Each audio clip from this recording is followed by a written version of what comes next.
Bienvenidos a la estación número 1, el legado del Tahuantinsuyo, ciencia, cultura y comunidad.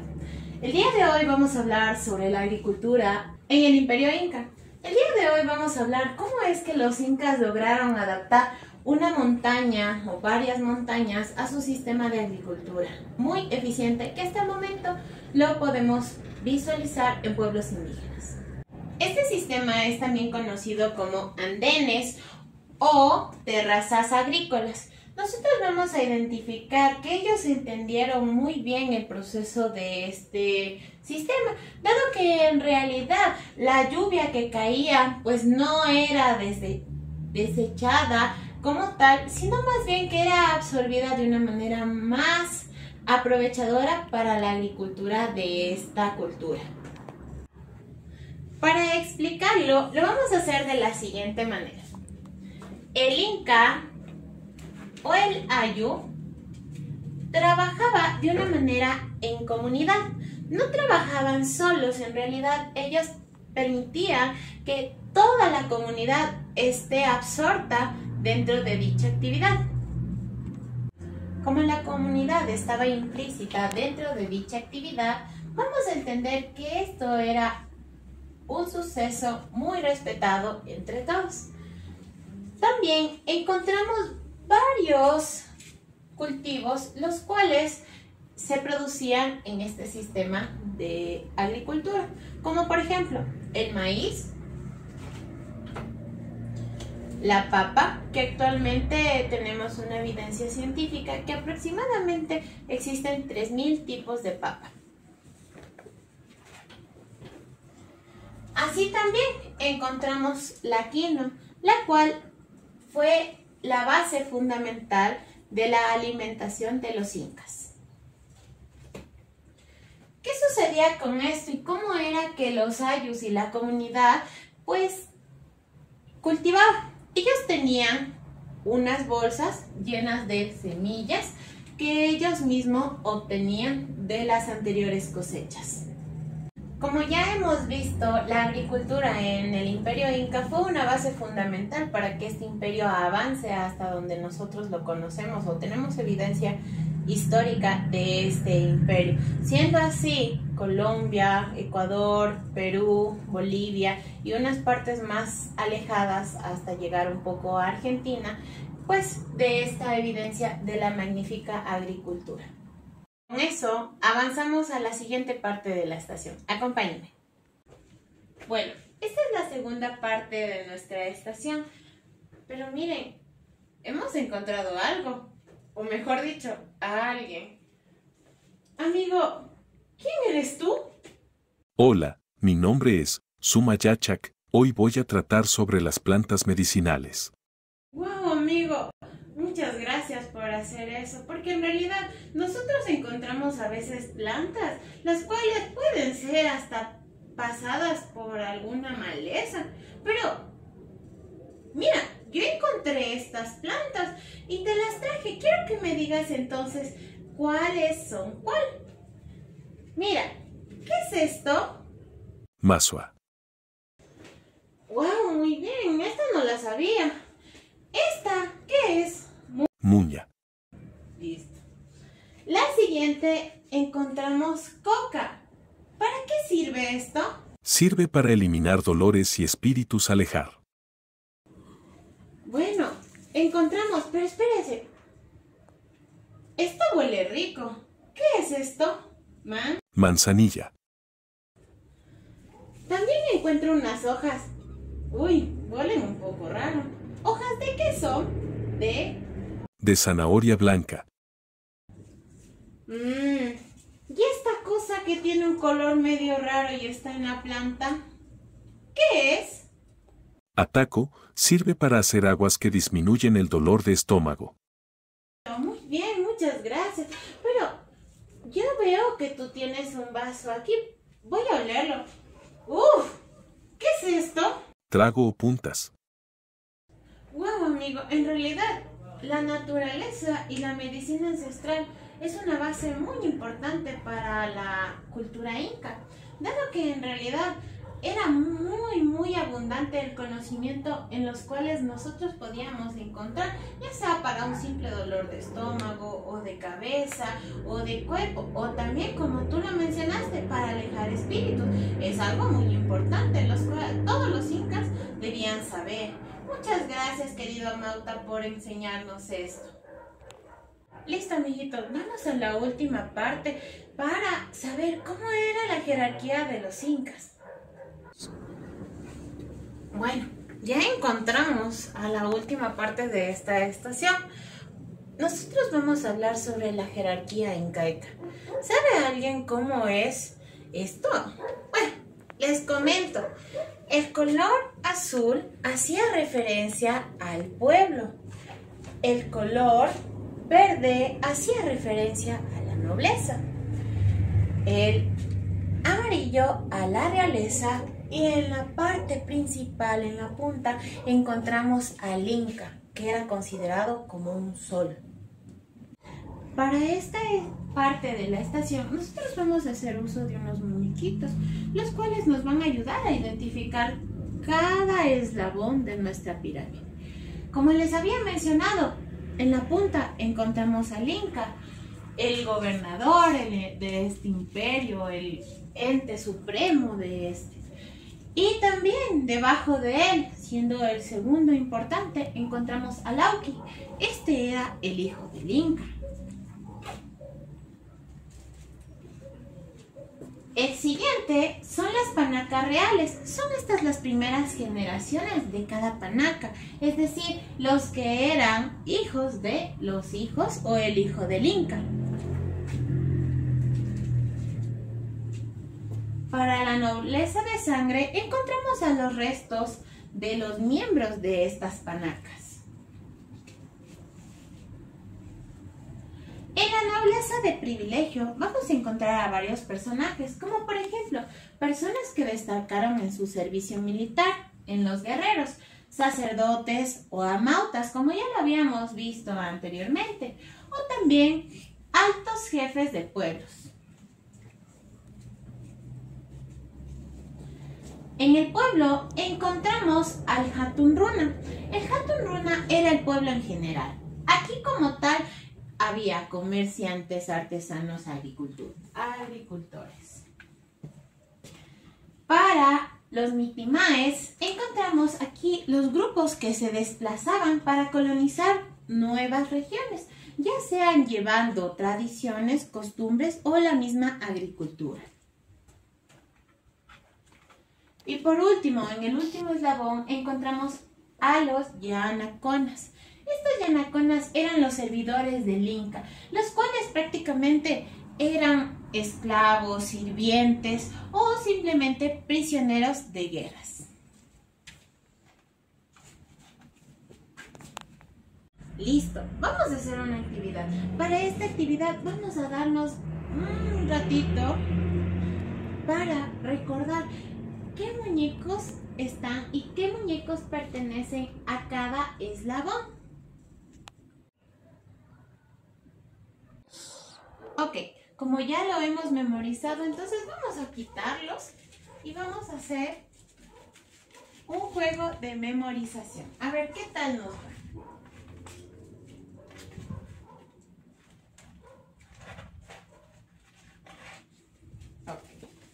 Vamos a mezclarlos, y vamos a acordarnos, ¿quién era él?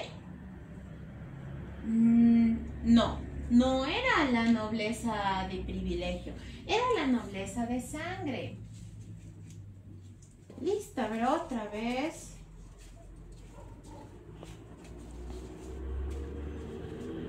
¿Quién era él?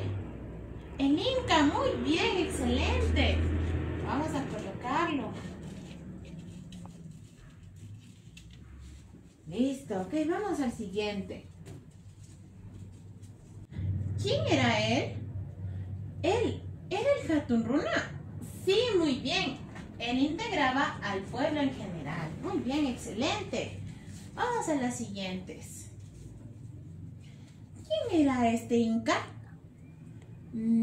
Las panacas reales, ¿seguros? Sí, muy bien. estas eran las primeras generaciones de cada panaca. Excelente, ya vamos para terminar. A ver, ¿quién era él? ¿Los Mitimaes? No, no eran los Mitimaes. Era el Auqui. Listo. A ver, nos quedan solo 3. ¿Él quién era? No, él no era Yanacona. Él era de la nobleza de privilegios, un amauta. Listo. Y por último, vamos a encontrar 2 incas. El primero, ¿a cuál correspondía? Eso, muy bien.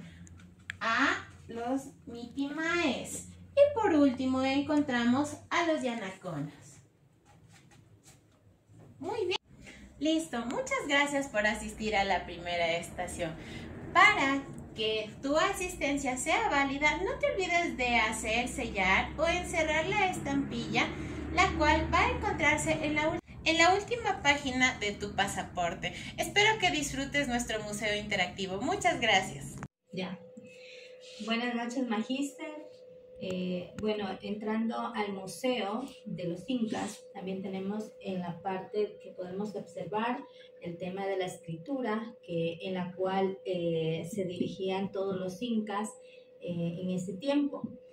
Como podemos ver, el quipus era anteriormente el misterio de esta etnia, ¿no? Entonces podemos ver que están estas hechos de lana en su tiempo. Cada estructura de los quipus significaba los colores como el amarillo, que significaba el oro, el dinero. También el rojo, que era todo lo que tenía que ver con los guerreros. El verde, que es la cosecha y el cultivo. Y también el blanco, que era la paz. Entonces, como podemos observar aquí, dentro del museo, pues también el quipus también era parte de la escritura y lectura de cada grupo de nodos, que correspondían una potencia de 10. En este caso, la diferencia de estas posiciones de grupos indicaban que potencia de 10 era exactamente en cada cadena. Los números que representaban así colocando las decenas de miles en la parte superior, luego de los miles, y así sucesivamente hasta llegar a la unidad más pequeña, en la parte inferior de la cadena. En este caso, quienes eran dentro de la estructura de los quipus. Se utilizaba en los quipus para hacer lo que es conteos, lo que es inventarios de cosechas, también de otros suministros que se tenían anteriormente, y a su vez todo lo que tenía que ver con la referencia de lo que ellos podían contar, ¿ya? Alcanzando un increíble grado de desarrollo, porque también era parte de su propia lengua escrita. Los quipus era la lengua quichua, en la palabra que significaba nudos. Los quipus se consistían en cuerdas anudadas, por eso en ellas vemos cuerdas con nudos, ya, gracias a las cuales los incas llevaban cuenta de regiones del imperio. Pues, ¿quiénes eran los Quipucamayoc? Eran funcionarios del Estado inca que se especializaban en el uso de los quipus. Los hijos y nietos de los nobles en personajes honorables eran ellos. Habían solo educados en el oficio, en los cuales se podría tener en la temprana edad, ¿ya? También decimos que los quipus, más que números, era todo un lenguaje. ¿Por qué? Porque los quipus servían para llevar, aparte de ello, como mencionamos, la contabilidad, el pago de impuestos, las cosechas del número de habitantes, las ofrendas que tenían que ellos dar en todo el largo de la cosecha también durante mucho tiempo. Se creyó que solo servían para eso, pero sin embargo también se daba crédito a las diferentes crónicas españolas en la época colonial. Por ellos afirman que los quipus incas también se en la historia se veían lo que eran las biografías, las historias, se examinaban también algunos de ellos, aunque también en la opinión de los investigadores que después se examinaron aclarando que el significado numérico de cuerdas y nudos eran combinaciones específicas. Eso en cuanto a lo que podemos indicar de los quipus.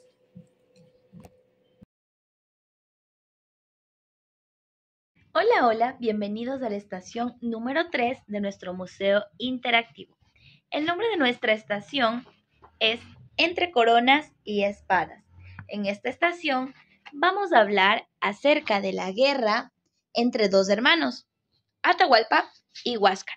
Mi nombre es Alison y les acompañaré como guía durante toda esta estación. El lago gigante se divide en 4 partes. En la primera parte tenemos una pequeña biografía de Huáscar y Atahualpa. Huáscar era hijo del inca Huayna Cápac y de la Colla, que era la esposa principal. Era el heredero legítimo, pero su liderazgo fue autoritario. Tenía el apoyo de la nobleza tradicional y gobernaba desde Cusco, la capital del Tahuantinsuyo, que era el territorio de los incas. Atahualpa, de igual manera, era hijo de Huayna Cápac, pero de una princesa quiteña. Gobernaba la región norte del imperio desde Quito. Tenía el respaldo de los ejércitos del norte y, a diferencia de su hermano Huáscar, era carismático y muy hábil en lo militar. En esta parte de aquí tenemos una carta desplegable en el cual, para recordar, ¿quién era Huayna Cápac? Huayna Cápac fue el 11º inca del Tahuantinsuyo, gobernó entre 1493 y 1525. Expandió el imperio hacia el norte, conquistando Quito. Murió por una epidemia, posiblemente viruela. No dejó claro quién sería su sucesor, lo que le causó la guerra entre Huáscar y Atahualpa. En la segunda parte de nuestro labbook tenemos todo lo que eran los territorios que se les asignaron a los hermanos Huáscar y Atahualpa. En la primera parte tengo lo que era el antiguo imperio inca, un mapa en donde se ubica el antiguo imperio inca. En la parte de acá, el territorio de Atahualpa. Atahualpa gobernaba desde la ciudad de Quito, controlaba el norte del Tahuantinsuyo, que abarcaba norte del Perú, todo el territorio del actual Ecuador, partes del sur de Colombia. Además, era una zona militarmente fuerte, con generales leales como Quisquis y Calpuchimac. Fue el centro de operaciones de Atahualpa durante la guerra contra Huáscar. Luego tenemos el territorio de Huáscar. De igual manera tenemos un mapa en el que podemos ubicar cuál era su territorio, el que controlaba. Huáscar gobernaba desde Cusco, la capital del imperio inca. Controlaba el sur del Tahuantinsuyo, que incluía sur de Perú, Bolivia, partes de Chile, Argentina Norte y Argentina Sur. Estas tierras eran consideradas el centro político y religioso del imperio. Tenía el apoyo de la nobleza cusqueña y de los pueblos andinos del sur. Tenemos las causas del conflicto. La primera causa es la política hereditaria confusa. No existían reglas claras sobre quién debía heredar el trono, lo que provocó conflictos internos.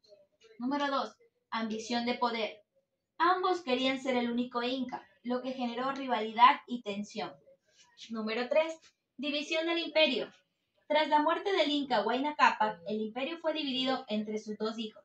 Huáscar gobernaba desde Cusco y Atahualpa gobernaba desde Quito. Las consecuencias. El imperio quedó dividido y debilitado sin unidad.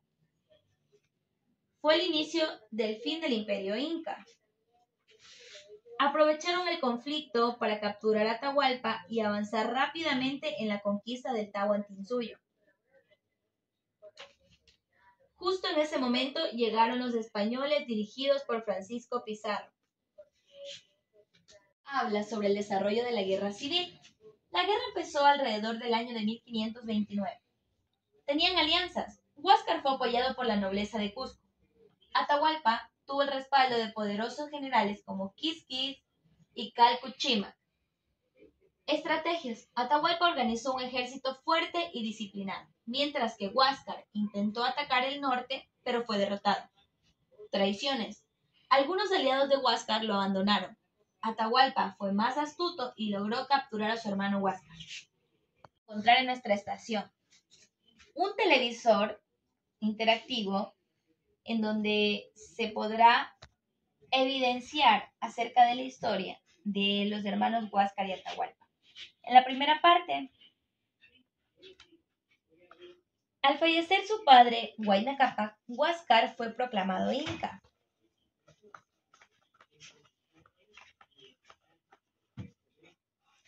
Mientras que Atahualpa se proclama vicegobernador de Quito.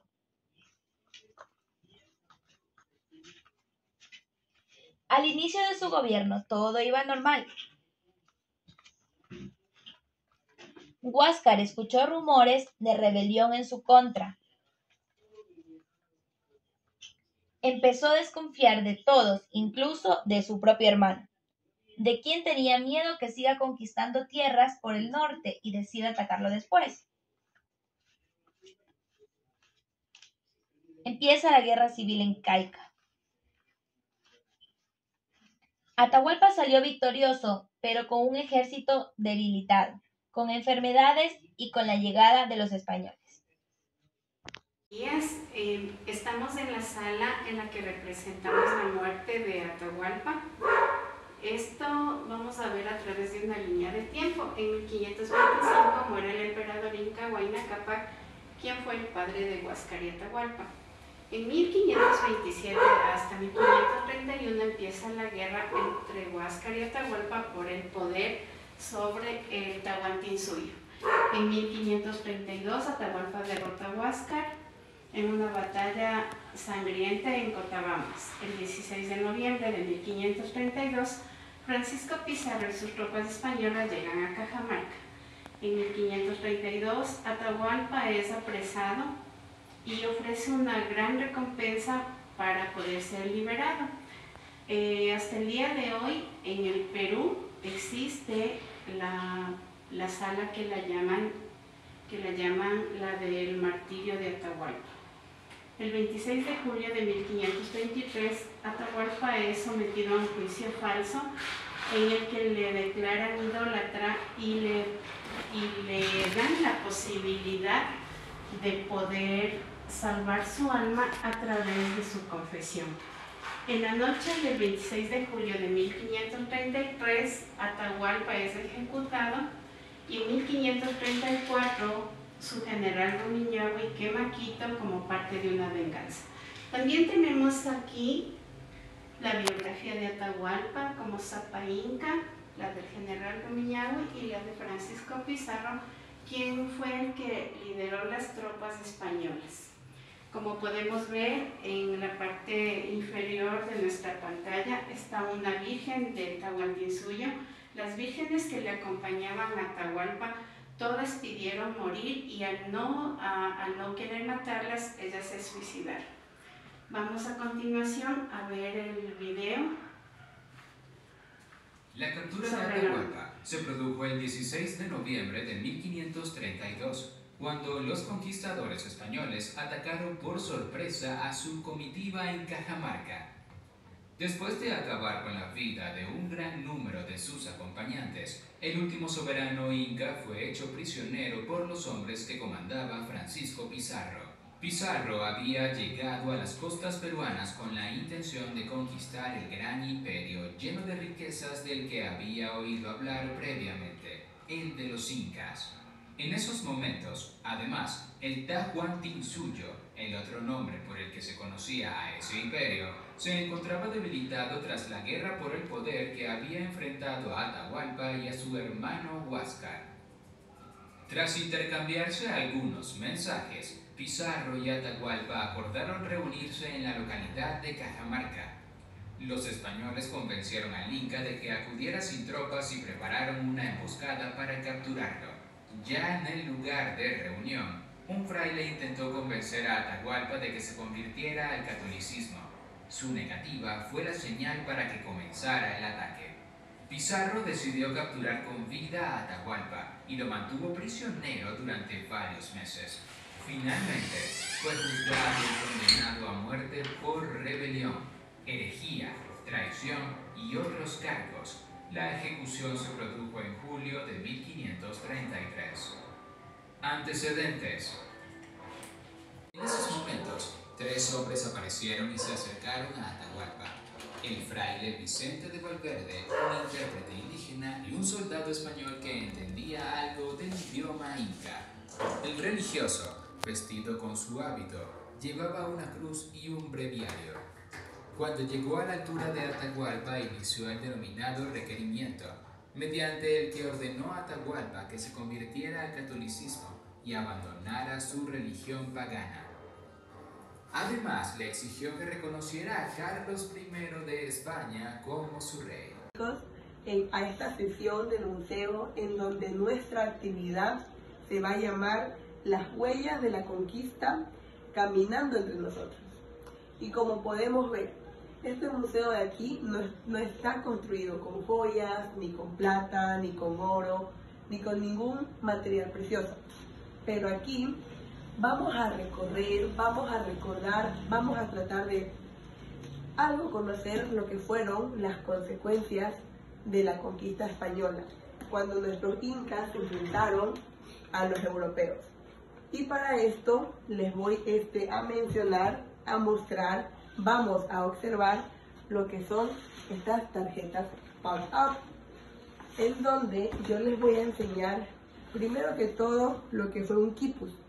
¿Qué fue un quipus? Una herramienta matemática de nuestros incas, los cuales ellos lo utilizaban para el comercio, para la agricultura, para llevar una contabilidad. Siguiente tarjeta que tenemos lo que fue una bandera, pero no cualquier bandera. Esta bandera se llama huipala, representaba lo que es el imperio incaico. Aquí tenemos el sol, tenemos a un inca, pueden observar. Como tercera tarjeta, les voy a dejar que ustedes vean, piensen y observen que fue la que es. Aquí tenemos una iglesia católica sobre un templo inca, lo cual representa donde los europeos nos impusieron lo que fue la religión católica sobre las creencias, sobre la cultura incaica. Para finalizar las tarjetas, tenemos esta cruz, que simboliza la muerte, la masacre de todos los incas al momento en donde los europeos llegaron en embarcaciones, nos trajeron enfermedades en animales, con personas de distintas partes del mundo, lo cual podemos ver que también al momento que ellos nos impusieron cultura, nos impusieron creencias y todo su religión, al ver que nuestros incas se aferraban a la resistencia de no ceder, comenzaron a matarlos, desde el más débil, desde los más bajos, hasta el punto que ya no pudieron más. Entonces, en lo que es como consecuencias, pudimos observar las 4 tarjetas en donde nos muestran, nos enseñan todo lo que pasaron. Tenemos este pequeño cubo también para poder trabajar. Con este cubo vamos a hacer un pequeño juego en donde un estudiante voluntario o mi persona, para que puedan observar, lo lanzamos, cae un símbolo y yo puedo describir qué pienso de este símbolo. Aquí me salió un inca guerrero. Puedo decir que este inca guerrero me representa a mí, donde ellos no se dejaban imponer su cultura, donde ellos se resistían a cambiar al modo de los europeos. Para finalizar, quiero hacer unas pequeñas preguntas, en donde yo les voy a decir, ¿cuál consideras que fue la consecuencia más impactante? Respóndaselo usted mismo. ¿Cuál crees que fue la consecuencia más impactante? ¿Qué efecto sigue presente en la actualidad de aquellas consecuencias, de todo lo que pasaron los incas? ¿Qué es lo que todavía nos sigue afectando o qué fue eso que marcó, que hasta el día de hoy presente todavía lo podemos ver y observar. ¿Y qué símbolo de resistencia o qué símbolo usted cree que le marcó más en estas 4 tarjetas, en el dado? Da para pensar, recordar y responder. Esto fue todo. Yo les agradezco su atención y espero que sigan en la siguiente sesión. Muchas gracias. Muy buenos días. Hoy nos encontramos en el Museo Incaico, donde exploraremos sobre su gastronomía, sus medicinas ancestrales, su música, sus tradiciones culturales y sus ritos. Síganme para poder conocer cada uno.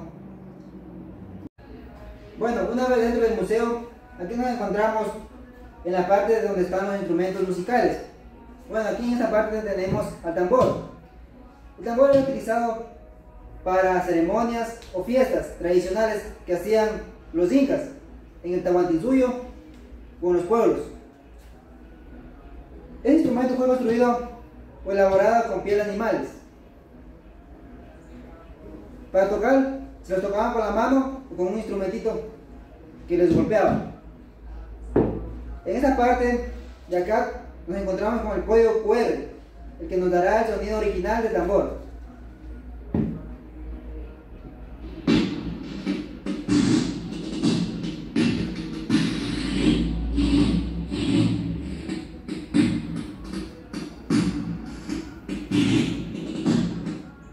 Ahí también utilizaban guitarras, bocenas o... Bueno, mientras recorríamos por el museo nos encontramos con la parte de la gastronomía incaica. Aquí nos encontramos con un plato de mote. Este plato de mote viene constituido por pequeñas porciones. Un poco de papa, un poco de moyoco, otra porción de habas y un choclo blanco. También viene constituido por unos pedacitos de queso y unos pedacitos de carne, ya que ellos lo conseguían mediante caza o animales domésticos. Este plato es muy tradicionalmente en la etapa del Tahuantinsuyo o en la etapa incaica. También hasta el día de hoy en la región andina los indígenas la consumen bastante, ya que es un plato nutritivo. Aquí seguimos con la historia del Tahuantinsuyo. En esta parte nos encontramos aquí en el área de las medicinas ancestrales, donde podemos encontrar la sábila, la manzanilla, el escancel y la ruda. La sábila, como su nombre le dice, esta plantita la utilizaban como remedios para las cortaduras o quemaduras, ya que es un hidratante. Esto para que no se infeccione la piel. También se utilizaba como mascarilla para la piel, para que no se reseque, y también para tomar para un dolor de barriga, alguna artritis. Pero eso normalmente no existía, solamente ellos lo tomaban como una parte medicinal. También aquí encontramos con la manzanilla. La manzanilla se utilizaba como un aromático. Estos remedios también eran utilizados para, digamos, después tenían fiebre, tenían dolores gástricos, intestinales. Todo eso ellos lo utilizaban, la manzanilla. Aquí nos encontramos con el escancel. Ese escancel era bastante común antes porque se lo utilizaba para las personas que antes tenían fiebre o calenturas o la temperatura muy alta. Eso le ayudaba a bajar el nivel de temperatura del cuerpo. Aquí nos encontramos con la ruda, la planta más importante, se podría decir, de la etapa incaica. Esta ruda lo utilizaban ya sea como un remedio, lo utilizaban también como para limpias, para rituales, ya que quitaban los malaires que decían, quitaban las malas energías. Y estas son las plantas que usaban antiguamente, y existen también muchas más plantas. Hay un sinnúmero, pero bueno, aquí mientras recorríamos el museo nos encontramos con dos personajes que son los incas, tanto el varón como la mujer.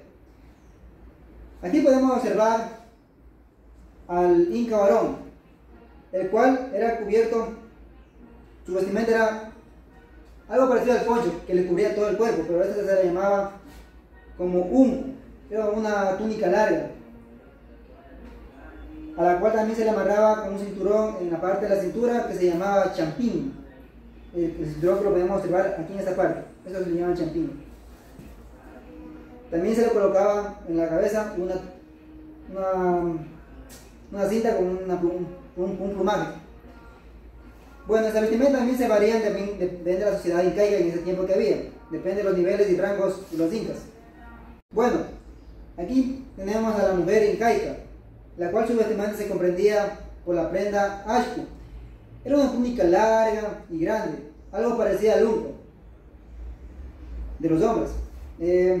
Esa túnica comprendía o tenía un corte aquí en el cuello para poder pasar la cabeza de la mujer.